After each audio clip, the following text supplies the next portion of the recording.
Hi, everyone. I just wanted to introduce you to Cara, who's one of my clients who's just finished my 12-week plant power transformation program. Hi, Cara. How are you? So good to see you. You look like you're glowing there. Yes. No makeup. Radiating. So, yeah, before we'll just dive into it, talk to me about your experience of life before signing up to the program. What was it? What were you going through, and what was it that had you sort of seeking some help? So prior to the program, for me, I'm active. I do dance. I do a lot of sport. So I've always exercised and always convinced myself, I guess, that I'm healthy because I'm burning a lot. However, my diet, when I look at it, wasn't really much vegetables. It was that typical sort of country upbringing, meat and three veg. Looking for anything variety would be looking at Uber Eats and maybe getting Indian delivered or getting Thai for something different, which again is still the veggie content and the oil isn't great. And then once COVID hit and we couldn't exercise, gigs were cancelled, we couldn't train, all of a sudden that food that you're eating just consumes your body and blowing out physically, even mentally taking a toll. And I think it just was a good reality check that what I was doing was not right and something needed to change. Yeah, brilliant. Um, so, what were your key goals that you wanted to achieve by signing up? So my first initial goal was weight loss. That was my first target, that superficial reason. But also behind it, wanted to learn how to, I guess, how to eat veggies, which sounds really stupid, but how to cook with them, how to enjoy them, different tastes, because I was quite fussy. I didn't like onion prior to starting this, for example, hated it, but now I put it in just about everything. So it's just understanding how to cook with it, also expanding my palate to get variety in my diet, and then just health reasons as well. I am 37. So for me, being at this age, wanting to put myself in the best foot forward. So as I get older, my body's in a good place. Yeah, good. So, before starting, like, how many vegetables do you think you were eating versus what you're eating now? Yeah. So prior to that, literally, majority of my veggie diet would have been frozen, which would have been your frozen peas, corn, carrot. Yeah, Really, really okay. No wonder wholesome. you didn't like them. And now I haven't even touched the packet now. If I was really going out, I might put some broccoli on the side of like a steak or some green beans, but that was probably about it. A lot of potato. I love potato. Who doesn't? Yeah. And that's an easy one to eat. Yeah. But that's pretty much it. Whereas now veggies are the whole course of my meal. They're the soul, like the hero of the dish, I guess, which is Beautiful. really exciting. Well, that kind of leads on to the next question I was going to ask, which were, what were some of the biggest shifts you actually had to make? And Yeah. it sounds to me like it was definitely one of them. Yeah, absolutely. Here, and understanding too that you can be satisfied. You don't need meat to make the meal delicious. Yeah. Things like, I mean, the veggie quinoa is probably one of my favorites because I used to lazy, I'd have 2-minute noodles, and that's almost like my 2-minute noodle dish now because it's literally in the pan, whatever veggies I can find that's left over in the fridge if I haven't had time to go to the supermarket. And it's just really satisfying. And even on cold days, it really hits the spot. Other shifts is I was eating a lot of chocolate through COVID. And I think my skin was also affected because of that. So for me now, if I do get those sweet cravings, fruit will do that for me. The grilled pineapple is one of my favorites. That really hits the spot. What was your other favorite? The green smoothie. And then the smoothies as well, just from a meal replacement. So prior to doing this, especially if I'd go to a gig and I was time poor, I'd go to McDonald's and get a McChicken on the way. And that was my diet, which is really, really healthy for an athlete, but it worked. Whereas a green smoothie now, I can literally blitz that while I'm packing my bag and then have it on the way there. So that it's become that replacement. That was one of your biggest, I guess, habit shifts, wasn't it? And not even just a dietary shift; it was a habit shift too. Yeah, absolutely. What were some of the other big habit shifts that you made during the program? Some of the other habit shifts, I guess, was actually planning out my meals, planning out what I'm going to do, what I feel like cooking, going to the supermarket more, because prior to that, I would literally just end up doing Uber Eats because I was just too lazy. Other habit shifts as well. I think, like, aside from changing the way I exercise, committing more to it and putting more thought into sort of the mental side behind it. So if you want to go swimming, for example, making sure my bag's out, I've made it really, really easy to get up in the morning. And then drinking more water. Like, I found now as well, I used to have heaps of soft drinks and juices in the fridge, whereas now it's water. There's a little bit of mineral water in there, and then there's a Coke no sugar for if I'm really feeling that kick. But that 10-pack has been in there for ages. The urge isn't there. So water is satisfying. That's great. And talk to me about the mindset shifts that you really had to make around going from feeling time poor and not having the time to, I guess, cook and plan out your meals to actually really being able to now fit this into your lifestyle easily. So the first week I did it, I was really excited. I went to the veggie store and made like a big day out of it and picked things that I didn't even know what they looked like and realized how little I ate them, especially things like spinach leaves. If it's not in a bag, I had no idea what it looked like. So it was things like that were really different. The planning, because again, it was new, that took a bit of time, but I found, especially, it probably only took maybe 2-3 weeks before I really got my groove. And like most things too, you find your favorite things that you can just eat over and over again. So they become autopilot. I think the shift in diet, where I was nervous, was going to events where people are around, and those other things from previous dietary are there. And there were times where I'd eaten it, but it was interesting to see the shift that it didn't give me the same satisfaction. So I had a piece of steak, for example, and I felt so heavy, and it just didn't give me the same satisfaction that I used to have. Yeah, and didn't you have some cheese at some point as well? And you the cheese absolutely was on a platter. There was like cheese and cured meats. I had a little bit of prosciutto, had some cheese, but again, it didn't give me the same kick of enjoyment. And then I was happy just chewing on fruit, and that gave me more satisfaction, which is quite interesting because I've always loved cheese. Yeah, it's amazing how your body adapts to what you are eating. Absolutely. And I think a lot of people are afraid to give up cheese. They feel like they're kind of addicted to cheese, and there is that casomorphine addictive I guess drug within dairy that has the baby cow addicted to mum's milk, and so hence it's quite strong in cheese. But a lot of people feel very afraid to give up cheese because of that addiction. But like you say, once you stop eating it for a period of time, that just goes away. And then if you try and eat it again, you have some and you realize, oh, that's just not what I remember. It's quite gross, isn't it? It's so funny too, just the little changes. It doesn't even have to be a big conscious decision. It's just in there. It's quite amazing how your brain, how it reacts and how much it shifts. Oh, that's great. And so talk to me about how you're feeling in your body now, or not even just in your body. How do you feel now? Can be in your body, can be in your mindset, can be about yourself. So physically, I feel amazing. My body is really back to where it needs to be, and it's in better shape. I've lost a lot off my tummy, I lost off my thighs, even weight-wise. If I look at the weight I was prior to COVID to what I gained at my peak, and then this, I've dropped heaps. The exciting thing is that my skin in my face feels better.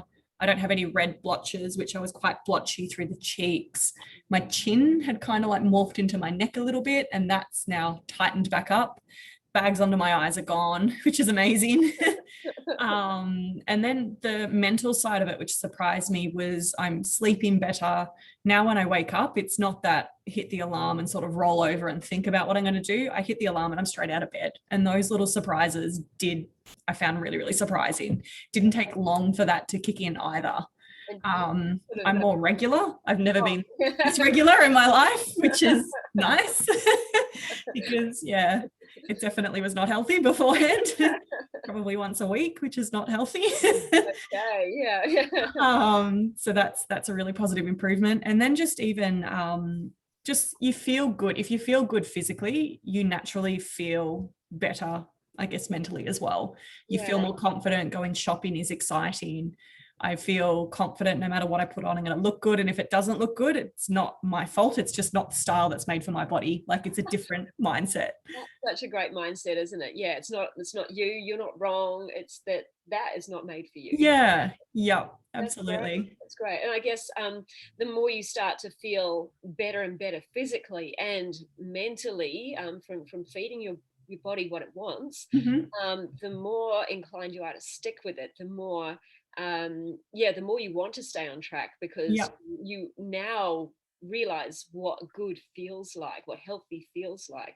Absolutely. And I'm a week out and I'm still happily on it. Like, I've got the freedom, I guess, to go and do whatever I want, but the urge isn't there. It's Yeah, not even me trying to convince myself that I need to keep doing it. It's just natural. I'll be following up with you in 3 months to see if you're still on. Yeah, absolutely. So, talk to me about what were some of your key takeouts or key empowering lessons Mhm. during your time. I think the key empowering lessons for me was big on the actual shift in how good greens make you feel. You always told that, you always know that, but you never quite understand it until you actually feel this is what a good digestive feels like. This is what good skin feels like. It doesn't have to be hard. That's one thing that really surprised me. You see so many people that take diets, I guess, and it's hours in the kitchen, really complex things that you've never heard of in your life. Whereas this stuff, you can pick it up at Coles. You can pick it up at Coles Express. It's so easy. And then even to cook it, there are some complicated recipes if you've got the time, but then there's also just really quick, easy things to cook. That's the way I like to cook. Yeah, and I like simplicity because I'm not a chef by any So means. I do not have space for pots and pans and stuff everywhere. I'm like, give me a 2-pot recipe and I'm done. Yep, absolutely.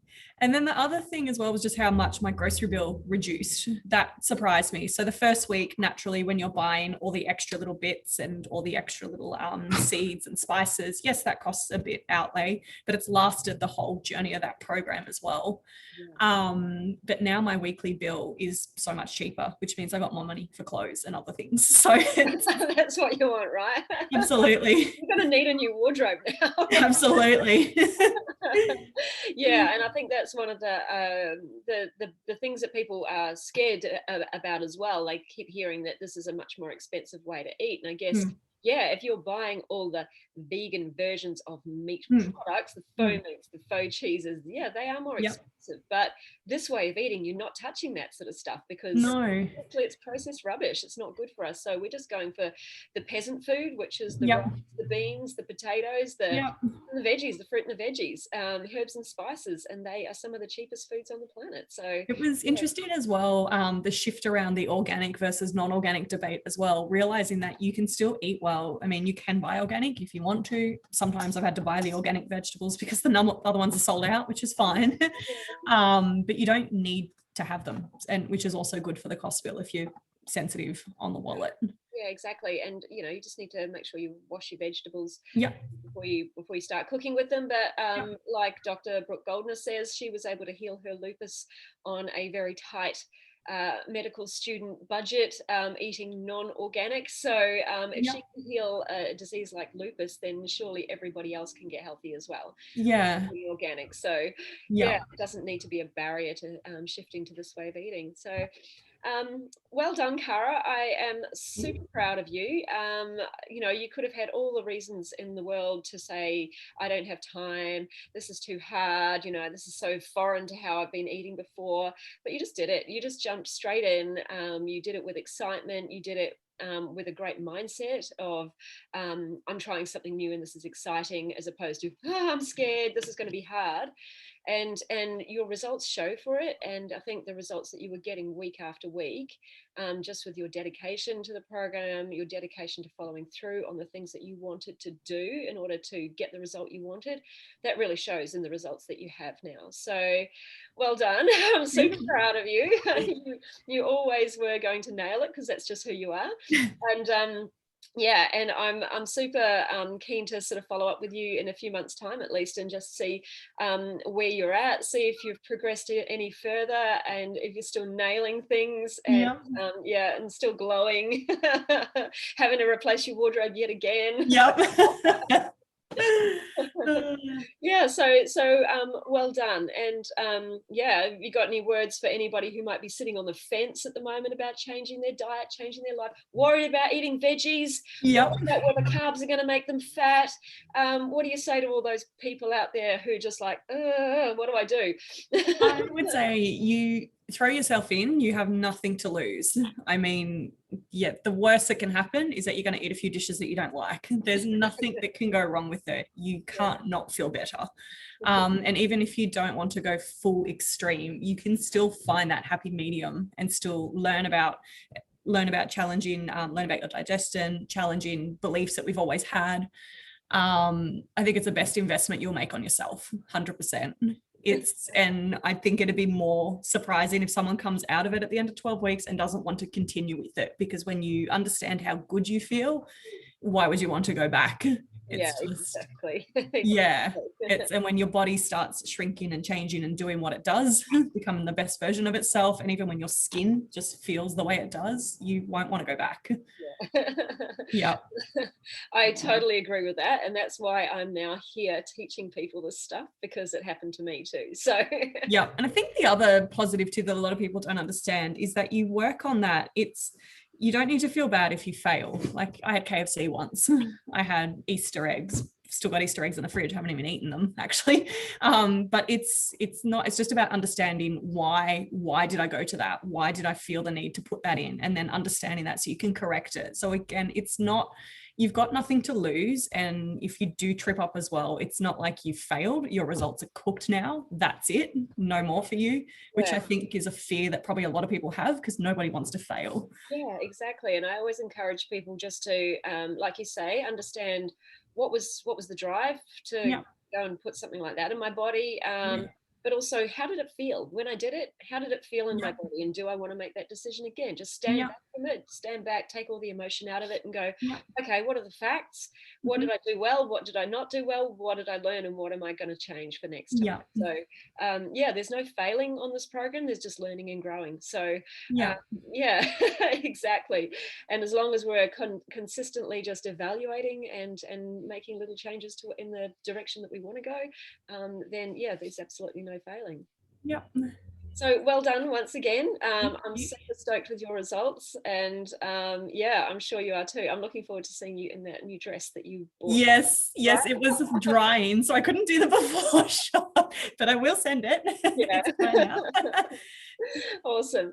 Well, thank you so much, and I'll talk to you again very shortly. Fantastic. Thank you so much, Karen. You've changed my life. Thank you. I'm so glad to have been part of it. Thank you. See ya. Thanks.